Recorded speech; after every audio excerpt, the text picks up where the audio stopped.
ዝጋው ስሞሙ ሲራክ 44 ቁጥር 12 ክብራቸው አያልቅም ስማቸው ለዘላለም ጸንታ ትኖራለች በማለት ጥበበኛው ሲራክ በሥጋዊም ሆነ በመንፈሳዊ በምድራዊም ሆነ በሰማያዊ ዓለም የማይዘነጋ ሚዛን የሚደፋ ሃይማኖታዊና ብሔራዊ ታሪክ አበርክተው ያለፉ ሰዎች ስራቸው እንደ ውሃ ሙላት በሚፈሰው ትውልድ የህሊና ሰነድ ውስጥ ሰፍሮ ሲታወስ ሲወደስ ሲዘከር ሲከበር እንደሚኖር መስክሯል። ወደዚህ ዓለም ከመጡት ተጓዦች መካከል ዛሬ በታሪክ ጎዳና ስማቸው ሲያንጸባርቅ የሚታየው መንፈሳውያን አባቶችና መንፈሳውያን እናቶች ዘመን ተሻጋሪ ታሪክ ያስመዘገቡት ስለ ብዙሃን ጥቅምና ደህንነት ራሳቸውን መስዋዕት በማድረግ ስለ እውነት በመመስከር እጅግ አስቸጋሪና ፈታኝ በሆነ ጠባብ መንገድ ተጉዘው ነው።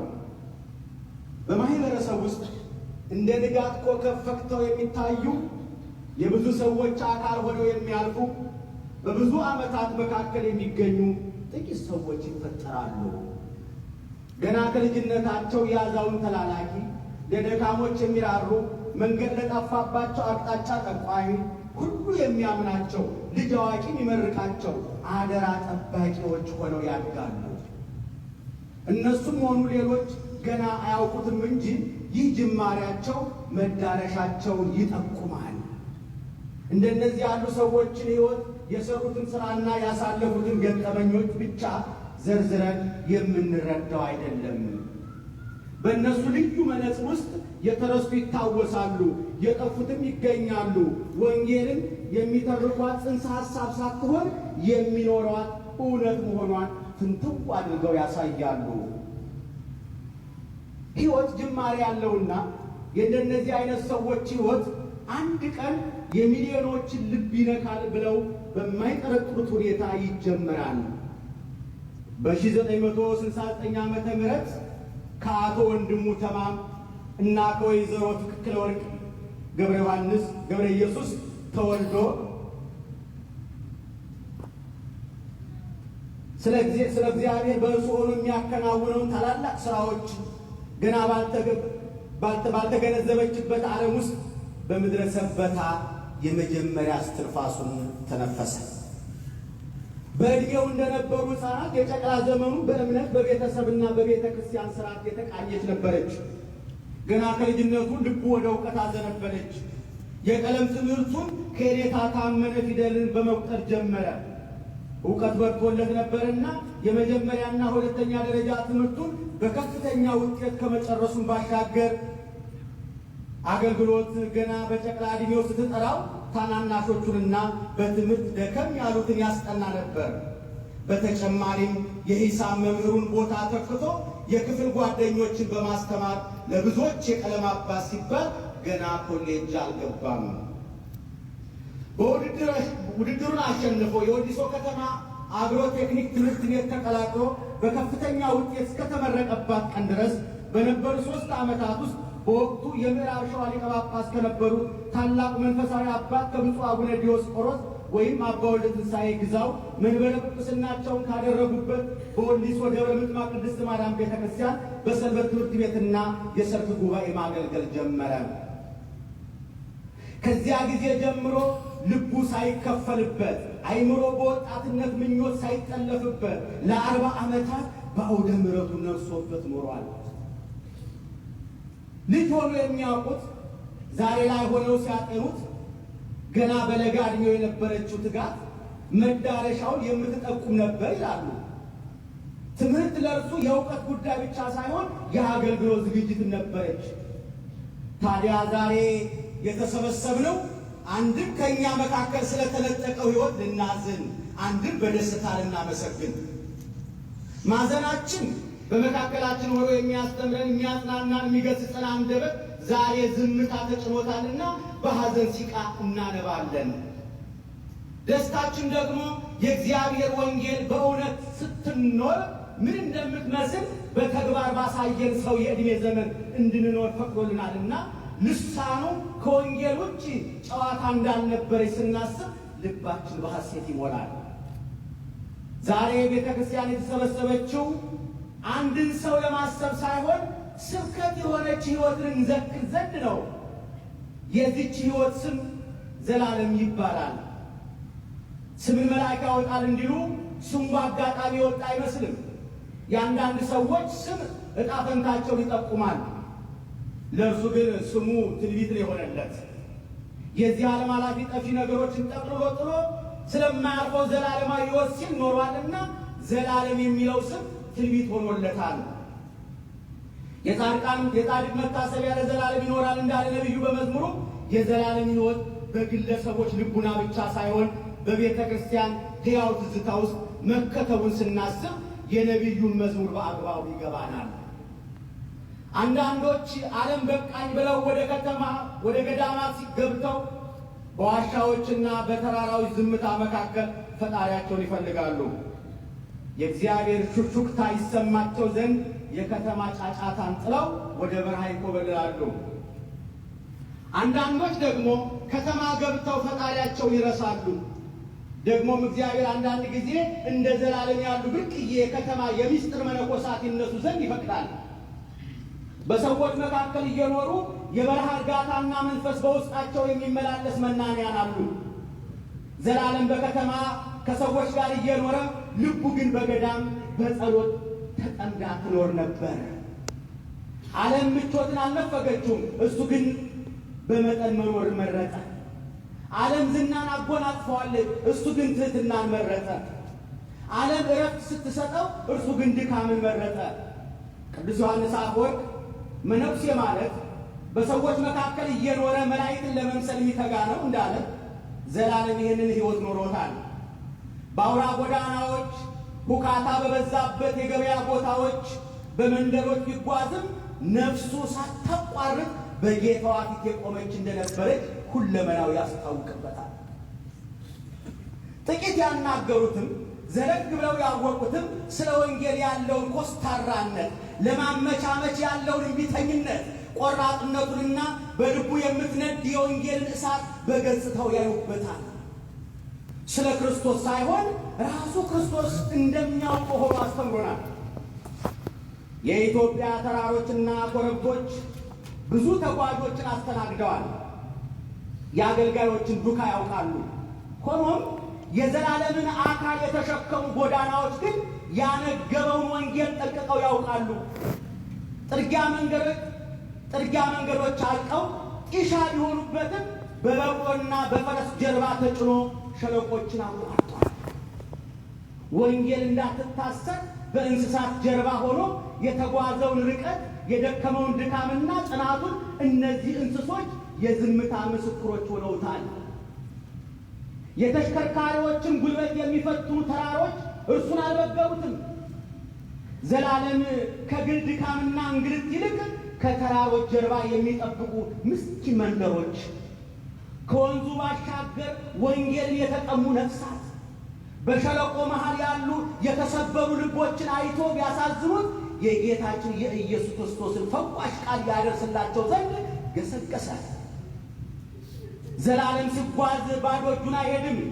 ለካህናት ልብሰ ተክህኖ፣ ለሕፃናት አልባሳት፣ ለወጣቶች የትምህርት መሳሪያዎች ይሸክፋል።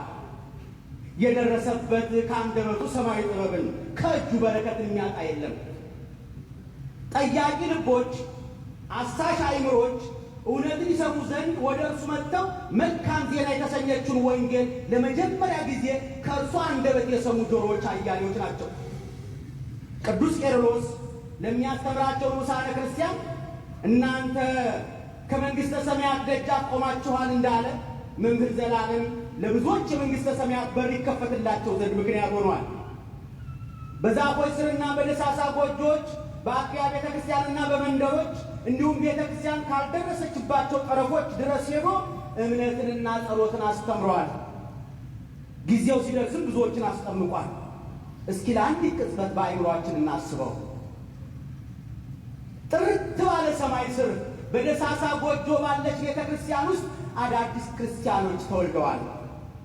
ጌታ በወንጌሉ በአንድ ኃጢአተኛ መመለስ በሰማይ ደስታ ይሆናል እንዳለ በእነዚህ አዳዲስ ክርስቲያኖች መካከል መምህር ዘላለም ቆሞ ታገኙታላችሁ። እውቅና እንደሚፈልጉ ለታይታ ሳይሆን በዳኑለት ነፍሳት እንደሚደሰት በጎ እረኛ በመካከል ቆሞ ታዩታላችሁ። ሰማያት በአንዱ መመለስ እጅግ ከተደሰቱ በዘላለም ምክንያት ስለዳኑት ቁጥር ስለሌላቸው ምዕመናን ምን ያህል ደስታ ይሆን? በእሱ ስብከት ጭር ባሉ በረሃዎች መካከል የቅዳሴ ዜማ እንዲያስተጋባ ምክንያት ሆኗል። እንደ አባቶቹ ሐዋርያትም የወንጌልን ቃል በደረሰበት ሁሉ አዳርሷል። ዘላለም አልቃሻው ሰባኪ ይባላል።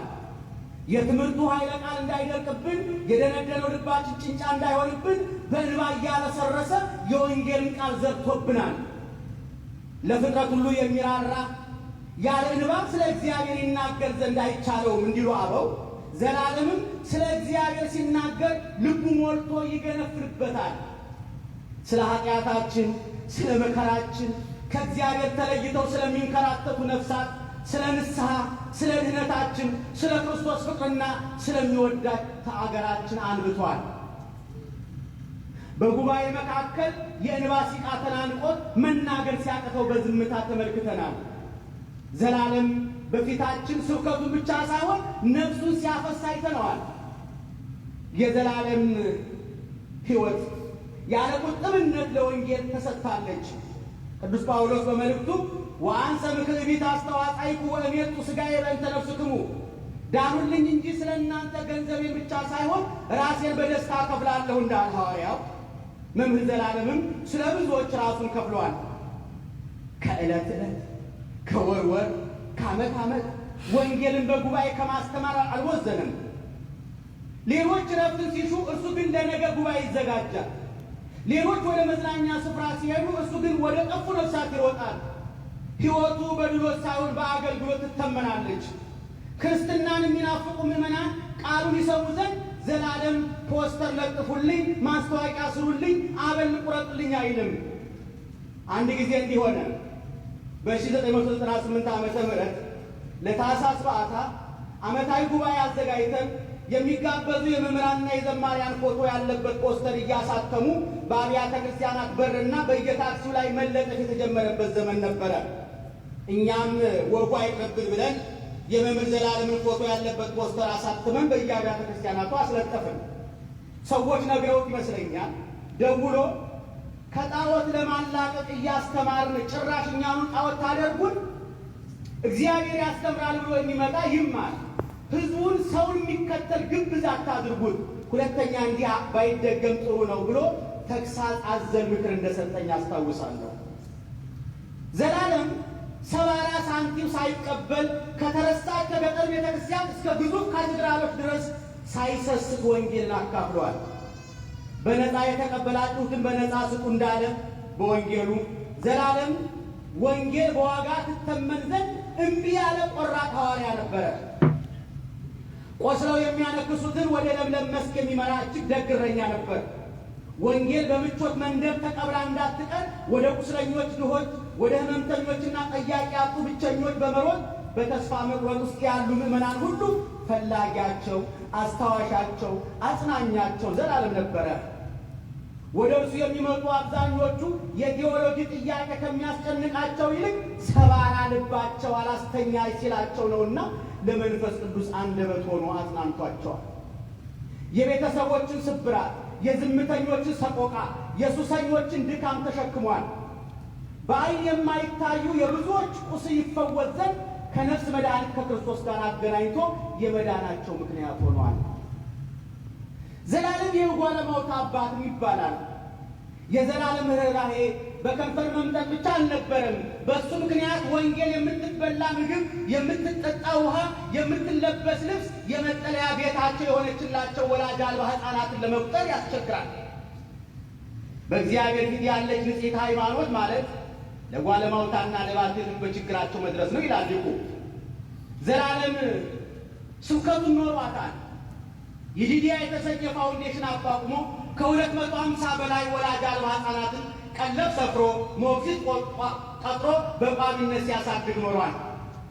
ዘላለም የአዛውንቶች ጓደኛም ነበር።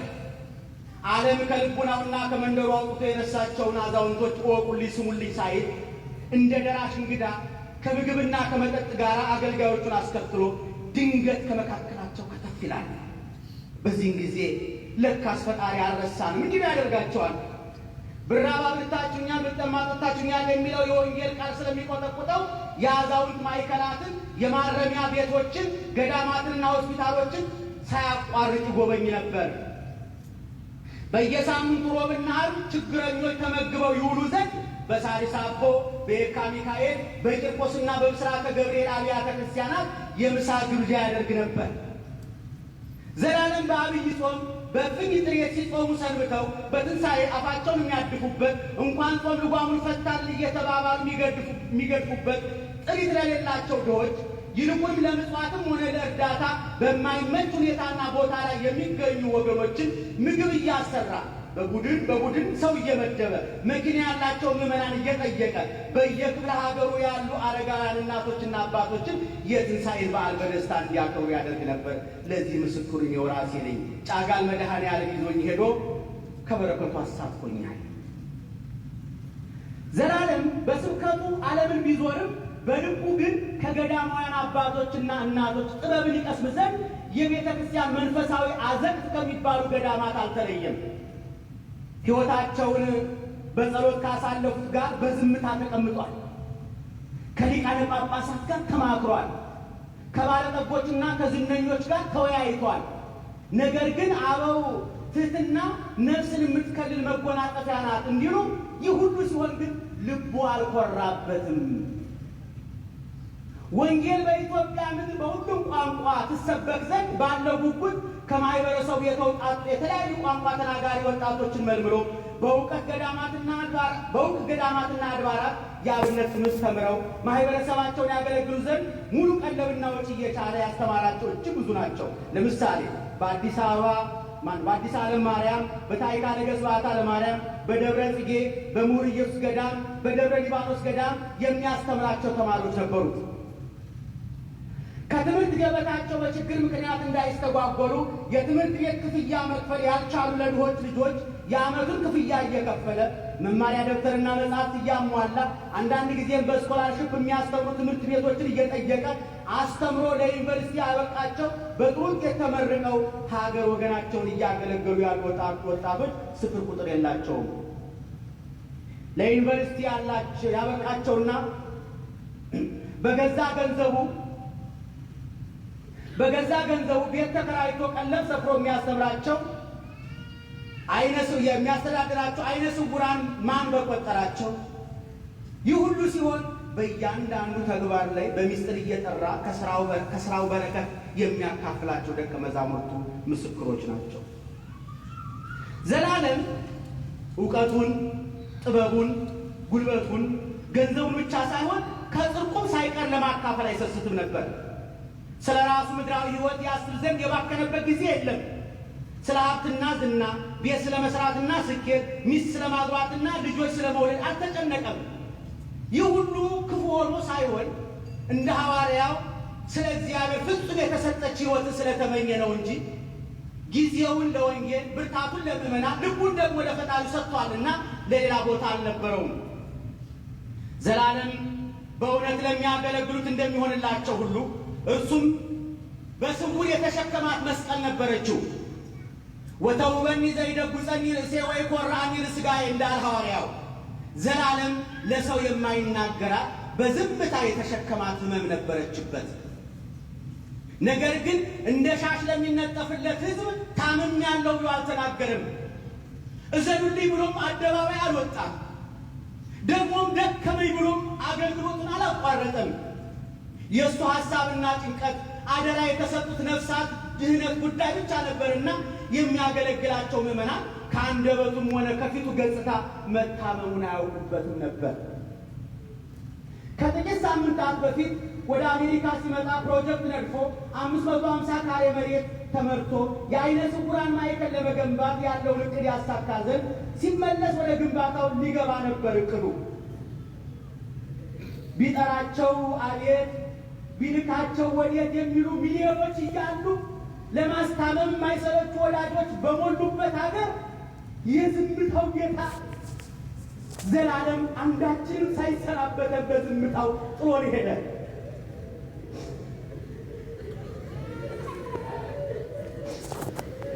ቅዱስ ዮሐንስ በመልእክቱ ዓለምም ምኞቱም ያልፋል፣ የእግዚአብሔር ፈቃድ የሚያደርግ ግን ለዘላለም ይኖራል እንዳለ በክርስቶስ የተኖረች ሕይወት መጨረሻ የላትም። ጻድቃን አይዘነጉም። ይልቁንም በቤተ ክርስቲያን ለም አፈር ላይ የተዘሩ ንጹሕ ዘር ስለሆኑ ሥጋቸው ከበረሰ በኋላ እንኳን ያብባሉ። ዛሬ የዘላለም ብርቱ አንደበት ብትዘጋም ከአንደበቱ ተምረው የልጅነት ጸጋ ባገኙ ምዕመናን ልቡና ውስጥ ድምፁ ያስተጋባል። በድካማቸው ተገኝቶ ያበረታቸው፣ በረሃባቸውና በጥማቸው የደረሰላቸው፣ ከሐዘናቸው ያጽናናቸው ብቸኞች፣ ሕይወታቸውን ያሳመረላቸው ባለትዳሮች፣ የሕይወት ብርሃን የሆናቸው አይነ ስውራን፣ የጎበኛቸው ባልቴቶች፣ ያሳነጻቸው ሕንፃ ቤተ ክርስቲያኖች፣ ያተረፋቸው ነፍሳት በእርሱ ምክንያት መጠጊያና ፍቅር ባገኙ የሕፃናት ሳቅና ጨዋታ ውስጥ ዘላለም እስከ ዘላለም ያስተጋባል። የዘላለም ማስታወሻዎች የተቀረጹ ስብከቶችና የተነሳቸው ፎቶዎች አይደሉም። ሐዋርያው በመልእክቱ እናንተ በቀለም ሳይሆን ሕያው በሆነ በእግዚአብሔር መንፈስ የተጻፋችሁ መልእክቶቻችን ናችሁ እንዳለ የዘላለምም ሕያው ምስክሮች ያገለገላቸው ምዕመናን ናቸው። ወዳጆቼ፣ የአንዳንድ ሰው ሕይወት ሥጋ ወደ መቃብር ሲወርድ ያበቃል። የአንዳንዶች ሕይወት ደግሞ አንደበታቸው ዝም ካለም በኋላ እንኳን በዓለም ውስጥ ያስተምራል። የዘላለም ሕይወት ሁለተኛ ትመስላለች። የሰው ሕይወት በኖራቸው ዓመታት ቁጥር አይለካም። ይልቁንም በነካቸው ነፍሳት፣ በከፈታቸው ጎዳናዎች፣ በተከላቸው የሃይማኖት ተክሎችና ጥሎት በሄደው በርኅራኄ ውስጥ ይመዘናል። ዛሬ ዘላለምን ለማየት ከፈለጋችሁ በእርሱ ምክንያት በልተው የጠገቡ ገጽታዎች፣ ተረሳን ብለው ተስፋ በቆረጡ አዛውንቶች፣